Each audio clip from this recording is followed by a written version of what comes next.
I'm not good at doing costumes that are multi-purpose. Today, or this video I suppose, I am working on a dress that, as of this moment in time, I can think of 2 separate cosplays that would work great for it, which is fantastic. What I'm talking about is I love to have pieces. I love to make something that I can wear a lot and that I'm proud of it. And if I have something that works for multiple costumes, that's even better. The thing I'm working on in this video is a dress. I know of 2 separate cosplays that it's going to work for. It'll work for the different cosplays, not because, oh, it's just the same dress that they wore as a prop or whatever. It'll work for them if I have different accessories, different belt, different shoes, that kind of thing, different hairstyle. It is a button-up dress. It is a, I've been calling it, at least in my head, a shirt dress, but it is a button-up dress. So the pattern that I am starting from, because as most of you know, I don't really follow patterns, but the pattern that I'm starting from, and it's this guy right here. And I will be working with the B dress. However, I will be making the sleeves short. I will probably be doing something a little bit longer than the short sleeves that she's wearing. I'm also not going to have this collar. It will be fully buttoned up. I will be using jersey knit, which is something that I'm not too familiar with. Like, I am a little bit, but I'm still not 100% comfortable working with stretchy material because it's kind of hard. So, the knit material I'm using is this pale blue color. It is kind of a heather in that it has a sort of pattern to it. I have the pattern as I showed you. I have the material as I showed you. I don't have the buttons yet.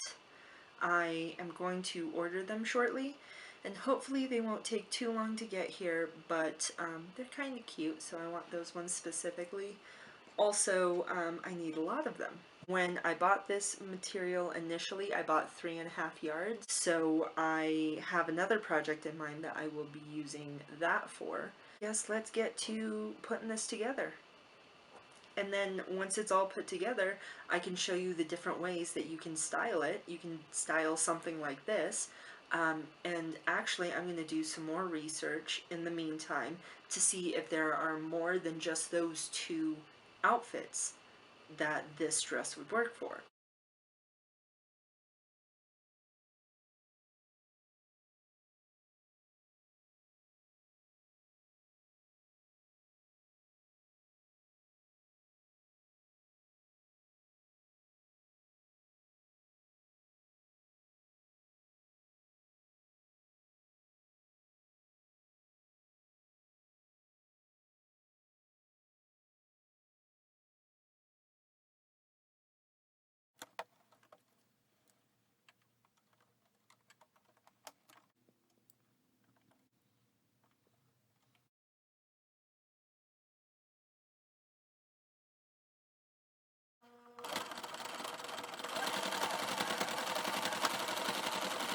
Okay, so more buttons, but I already attached all of them, and I've already marked and sewn all of the buttonholes, so now I just have to cut them and make sure that they fit. It does look a little wonky, but that's probably because of the material and the fact that it wasn't until I had both of these plackets cut out and pinned in place that I realized I had not cut out interfacing to go with it. So these aren't quite as, I don't know, stiff as they're supposed to be. However, I feel like if I had done the interfacing, this might have been too heavy. So I'm hopeful that what I did was correct. Okay, as per usual, you can see that the bottom is not exactly straight, which is fine. I did lightly draw where I need to cut it to make everything even, and I know that this right here isn't the same thing, but I'm going to fold this over once and then fold it over again to do the hem. And then I'm going to repeat that on the other side. Here I am trying the dress on, unfortunately for the first time, and I just want to make sure everything fits and I'm on the right path before I continue what I was working on and mess anything else up. You'll see what I mean in just a minute.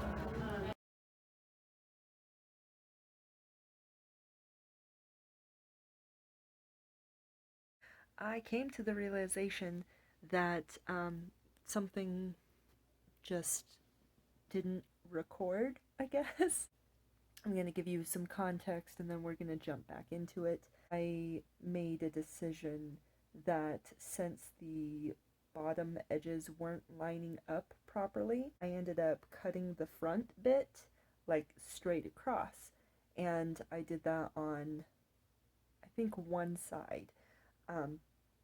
And then I looked at the dress some more and I discovered that things really weren't lining up, and there was no way that all of that could have been user error or the growth that you get from stretchier fabrics. The dress itself was supposed to look like a roughly like a button-up shirt, so the front part kind of swoops down a bit. It's the same exact in the back, and up on the sides kind of goes up. So the total effect that you get is kind of a wave if it were to be like just laid out flat. And I didn't really recognize that until I had cut the fabric already. I'm gonna go ahead and throw you back into the video where I'm in the process of having a breakdown. I'm gonna have to decide. I know that the easiest solution to this, the thing that will get this dress done in, like, by the end of tonight, is to just cut the other side, and it'll be fine. But I don't want to do that. I'm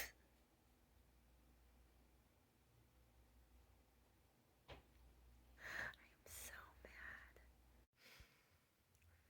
So, I just realized that, I don't have any more fabric. I started out, I bought 3.5 yards while I was working on this. I also made a shirt out of this same material. And I thought, this is perfect, this is great. 3.5 yards was the exact amount that I needed for this dress and this shirt because I have literal scraps left. At this point in time, even if I wanted to, I no longer have the luxury of simply cutting out a new panel. I don't have the fabric for that. I can order some more. I only need like less than 1/4 of a yard.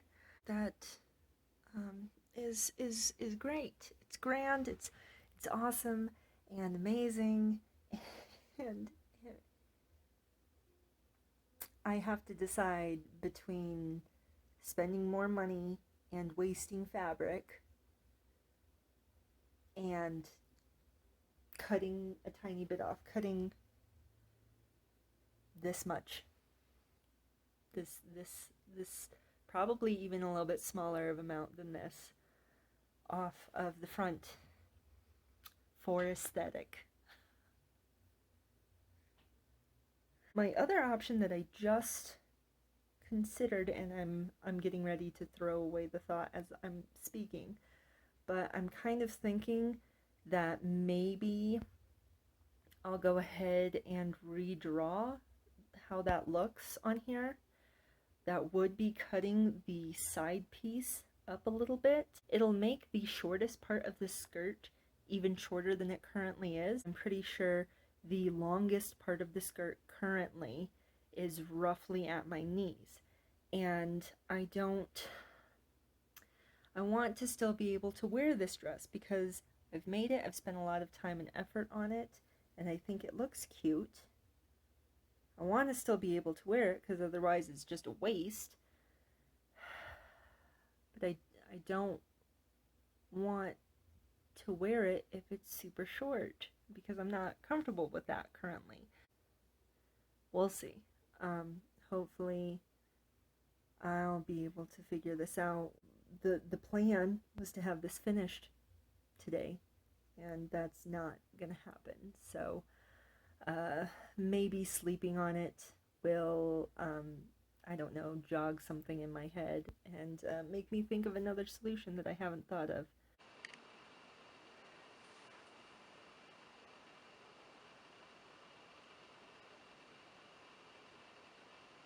So when I started this video, I said that I had two different costumes in mind for this one particular dress. You just kind of do it in a different way. Same dress, you just style it kind of differently. I was able to find a couple more, but a couple of them are a bit of a stretch, so bear with me, I guess. This is something that you could use it as this. It's not going to be your best option if you do, but like you could. This Lydia Martin dress is actually one of the two that I originally had in mind when starting this dress. I didn't make it high-low like it is in the series because I don't like high-low, but for the most part, it's pretty close.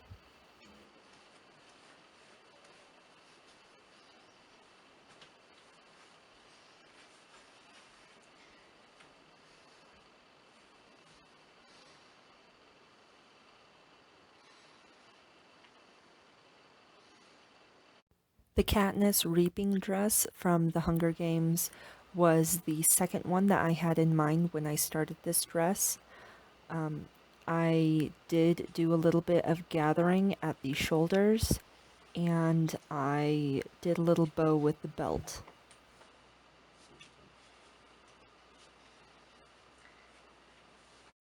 This is one that if I had not done research, I would not have known because I haven't seen the notebook.